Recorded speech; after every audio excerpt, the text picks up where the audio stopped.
Nah, ini kamu suka ngopi nggak? Suka banget. Kopi ini apa lagi ngopi biasanya? kopinya ini americano. Americano gitu. Americano. Less coffee atau normal coffee? normal. Kamu kayak opa-opa Korea ya, suka americano gitu? Americano karena memang itu dia. Memang aku suka itu yang plain, yang biasa saja. Tanpa gitu. gula ya. Tanpa gula, Gitu. no sugar at all.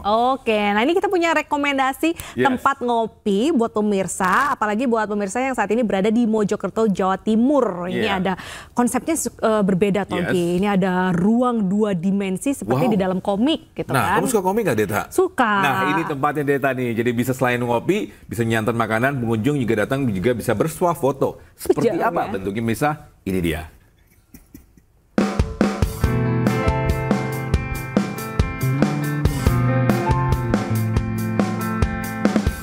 Suasana berbeda dirasakan saat memasuki sebuah kafe di Jalan Hasanuddin, Kecamatan Mojosari, Kabupaten Mojokerto, Jawa Timur. Interior yang diatur secara khusus membuat seolah-olah kita memasuki dunia 2 dimensi seperti di dalam komik. Pengunjung akan serasa berada di dalam kertas dan alam kartun. Hampir seluruh ruangan baik di dalam maupun luar didesain dimensi art dan seni. Tak hanya itu, bagian pinggiran meja dan kursi bercat putih dilukis dengan garis hitam hingga memunculkan kesan seperti di dunia kartun. Bahkan di ruangan seperti toilet pun nuansa 2 dimensi tetap terlihat. Saat menikmati menu makanan di kafe ini, pengunjung seolah-olah menjadi tokoh dalam suatu adegan komik. Oh, di sini itu karena banyak gambar-gambarnya yang menarik, bisa kita buat foto-foto. Ya.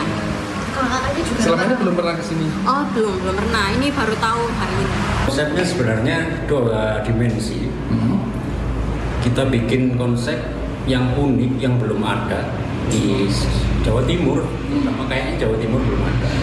Jadi kita bikin yang beda, kita bikin konsep semua total yang hitam putih. Semuanya hitam, serba hitam putih.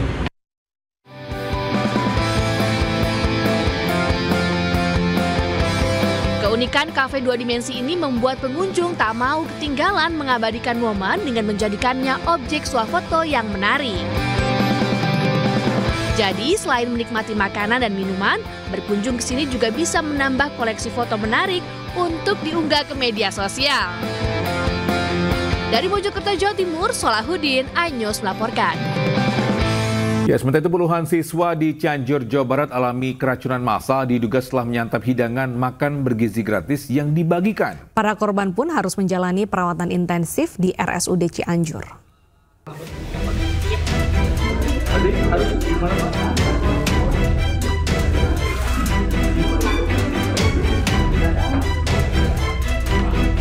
Puluhan siswa Madrasah Aliyah Negeri 1 di Cianjur, Jawa Barat menjalani perawatan intensif di instalasi gawat darurat RSUD Cianjur setelah mengalami gejala keracunan massal pada Senin malam. Para siswa diduga keracunan usai menyantap hidangan makanan bergizi gratis yang dibagikan di sekolahnya pada Senin siang. Rata-rata gejala yang dialami para siswa diantaranya mual, pusing, muntah hingga diare. Sebanyak 20 lebih siswa yang jalani perawatan intensif, 1 diantaranya merupakan siswa sekolah menengah pertama. Ini kondisi setelah dirawat nih seperti apa sih ya? Membaik sekarang tadi udah terus dikasih obat. Tapi yang gejala yang kerasnya mual, pusing, muntah-muntah nggak? Pasca kejadian, Bupati Cianjur melakukan pemantauan dan Satuan Pelayanan Pemenuhan Gizi mengambil sampel sisa makanan untuk dilakukan uji laboratorium. Ya, saat ini kan kita masih dalam pengecekan dulu ya. Kita lakukan pendalaman, termasuk juga kita harus objektif melihat dari hasil-hasil dan kita akan sesuai dengan hasil lab nanti. Hingga saat ini, jumlah korban keracunan yang diduga akibat dari makanan bergizi gratis tersisa sebanyak 12 orang dan sisanya sudah diperbolehkan pulang. Dari Cianjur, Jawa Barat, Muhammad Andi Isyam, iNews melaporkan. Baik, bisa Badan Penyelenggara Jaminan Produk Halal dan BPOM ini mengumumkan produk pangan mengandung unsur babi. Dari 9 produk, 7 diantaranya telah memiliki sertifikat halal.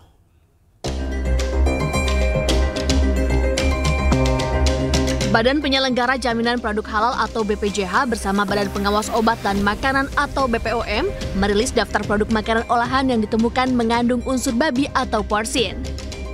Kepala BPJH Ahmad Haikal Hasan mengatakan temuan ini berdasarkan uji sampel secara acak yang dilakukan BPOM dan kemudian ditindaklanjuti oleh BPJH. Dalam temuan didapati 9 produk yang mengandung unsur babi. 7 diantaranya telah memiliki sertifikat halal. BPJH dan BPOM melayangkan surat kepada pihak terkait dan menarik seluruh produk dari pasaran. Terhadap produk yang tidak bersertifikat halal, BPOM memberikan sanksi berupa peringatan instruksi kepada pelaku usaha untuk menarik produk dari peredaran berdasarkan Undang-Undang Nomor 18 Tahun 2012 tentang pangan dan PP Nomor 69 Tahun 99 tentang label dan iklan pangan.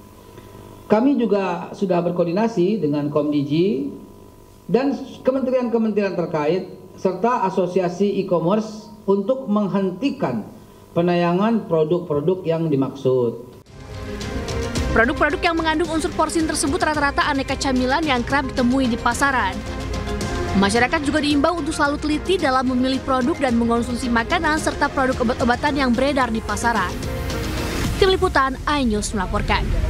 Kita beralih ke informasi lainnya. Pemirsa, jelang keberangkatan jemaah haji, petugas penyelenggara haji Indonesia (PPIH) melakukan serangkaian simulasi penanganan jemaah haji. Simulasi dilakukan Asrama Haji Pondok Gede, Jakarta Timur, mulai dari penyambutan hingga pelayanan jemaah selama berada di Tanah Suci. Salah satu yang menjadi perhatian pada simulasi ini adalah pelayanan jemaah saat puncak haji, yakni ketika jemaah berada di Arafah, Musdalifah, dan Mina, termasuk skema safari wukuf bagi jemaah yang berhalangan. Nah, tahun ini Kementerian Agama menyiapkan lebih dari 2.000 petugas PPIH untuk melayani keperluan jemaah haji selama berada di Tanah Suci. Rencananya petugas haji ini akan diberangkatkan mulai tanggal 28 April mendatang.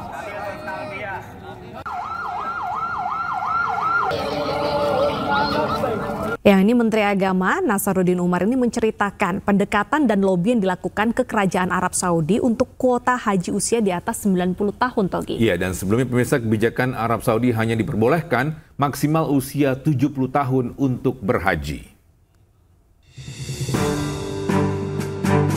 Menteri Agama Nasaruddin Umar menceritakan pendekatan dan lobi yang dilakukan ke Kerajaan Arab Saudi untuk kuota haji usia di atas 90 tahun. Nasaruddin mengatakan kebijakan Arab Saudi sebelumnya hanya memperbolehkan maksimal usia 70 tahun untuk berhaji. Nasaruddin mengatakan pendekatan yang disampaikan ke pemerintah Arab Saudi adalah soal istihad jemaah, bukan dari aspek umur. Menak mengungkapkan pendekatan itu berhasil dan kuota haji usia di atas 90 tahun pun dikabulkan untuk Indonesia. Jadi kebijakan Saudi Arabia hanya 7% yang diberikan hak orang yang berumur 70 tahun.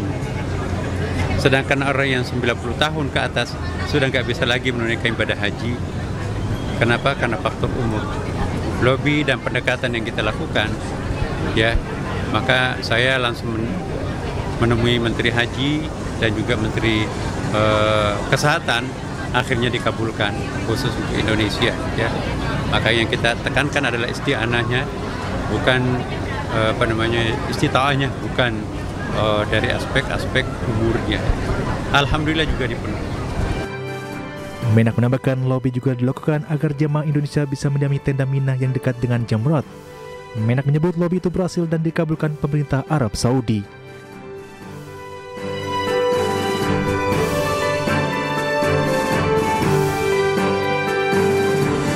Ya, sementara itu kabar bahagia datang dari pasangan suami istri di Kabupaten Serdang Bedagai, Sumatera Utara. Ini pasalnya mereka berhasil melahirkan anak kelimanya yang memiliki bobot hingga 6,5 kg. Wow. Inilah Muhammad Arman Maulana, anak 5 dari pasangan suami istri Asmanto dan Endang Setiawati, warga Dusun Duku, Desa Melati 2, Kecamatan Perbaungan, Kabupaten Serdang Bedagai. Bayi dengan bobot tak biasa ini lahir melalui persalinan sesar di Rumah Sakit Melati Perbaungan. Bayi berjenis kelamin laki-laki ini diketahui memiliki berat badan 6.500 gram atau 6,5 kg serta panjang badan 50 cm.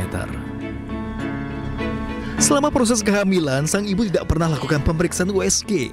USG dilakukan saat usia kandungan sudah memasuki 9 bulan atau jelang lahiran. Nah, yang kelima. Kemudian lahir, berat badannya berapa, Kak? Ini, 6,5 kilo. Belum badannya tahu. Besar. Belum tahu. Tahunya ya WSG di dokter Berata. Dokter Berata. Nggak ada. Biasa aja makan. Jadi Kak, udah dikasih nama anak ini sekarang? Udah, namanya Muhammad Arman Maulana. Beruntung kondisi ibu dan bayi sehat pasca melalui persalinan sesar. Pihak rumah sakit pun mengaku bahwa kelahiran anak dengan bobot mencapai 6,5 kg merupakan kasus yang pertama. Ya, proses persalinan seperti proses persalinan yang biasa-biasa, tidak ada yang istimewa. Ya, kita pastikan bahwa perjalanan operasinya sampai selesai, sampai bayi, sampai ke ruangan, semuanya berjalan lancar, normal, dan bagus. Bahkan sebelumnya, anak ketiga dari pasangan ini juga memiliki bobot yang lumayan, di mana saat lahiran berat anak ketiganya mencapai 5,3 kg. Dari Serdang Bedagai, Sumatera Utara, Wahyu Rustandi, iNews melaporkan.